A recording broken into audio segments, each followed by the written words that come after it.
여러분 안녕하십니까? 계속해서 원주에서 전해드립니다.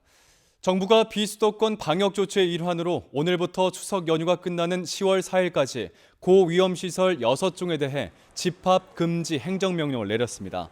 대상 업종은 유흥주점, 콜라텍, 단란주점, 방문 판매업, 감성주점, 헌팅 포차 등입니다.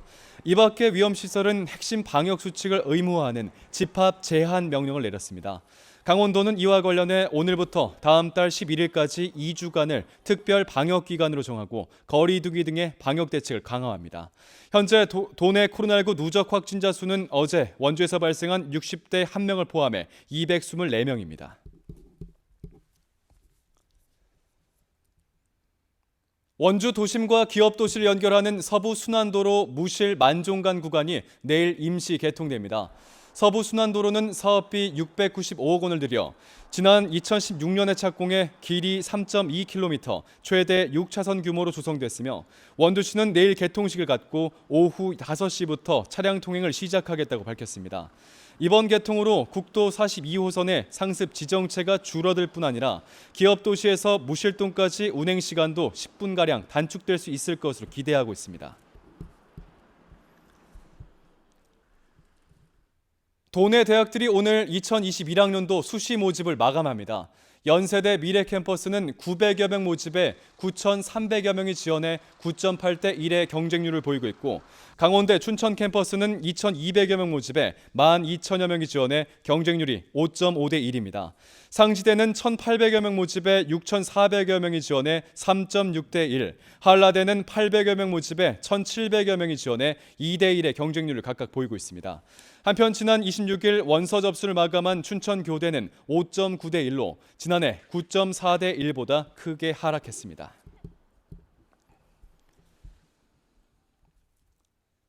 추석을 앞두고 소외계층의 명절 음식을 전달하는 이웃 나눔 행사가 진행됐습니다. 횡성 읍지역 사회보장협의체는 오늘 떡과 한과, 고기곰탕 등 명절 음식을 포장해 마스크와 함께 독거노인 50개 세대에 직접 전달했습니다. 횡성군도 내일까지 지역 저소득층 3,095개 가구에 생필품 세트와 상품권 등 4,900만 원 상당의 위문품을 전달합니다.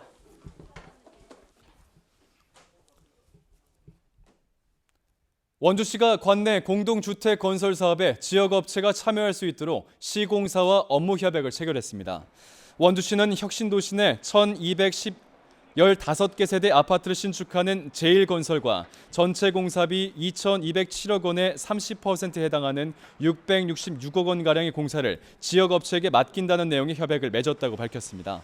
이번 협약을 포함해 지난 2014년 이후 공동주택 건설 사업 지역업체 참여 실적은 모두 33건으로 누적 금액은 1조 357억 원에 달하고 있습니다.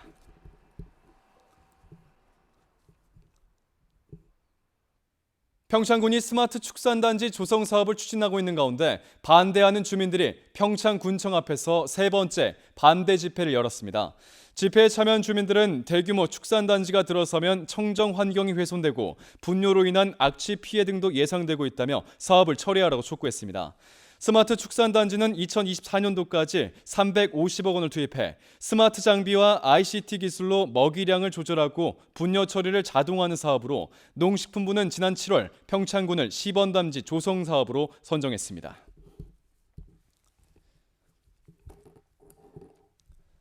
영월 특산품 토종다래와 장릉을 널리 알리기 위한 진상제례가 오늘 장릉에서 열렸습니다.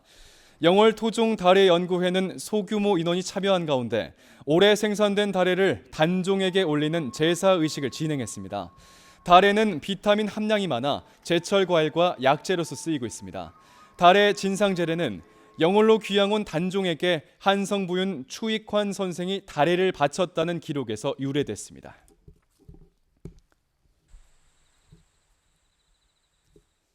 원주 연세의료원이 생체 정보를 모아 데이터화하는 빅데이터 플랫폼 사업의 총괄 기관으로서 선정됐습니다.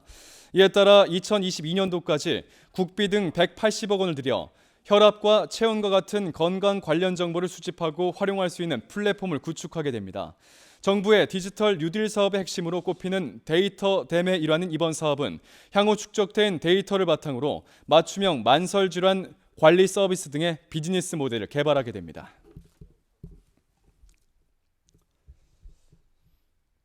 보이스피싱에 악용될 줄 알면서도 대포 통장을 개설해준 은행 직원에게 법원이 징역형을 선고했습니다.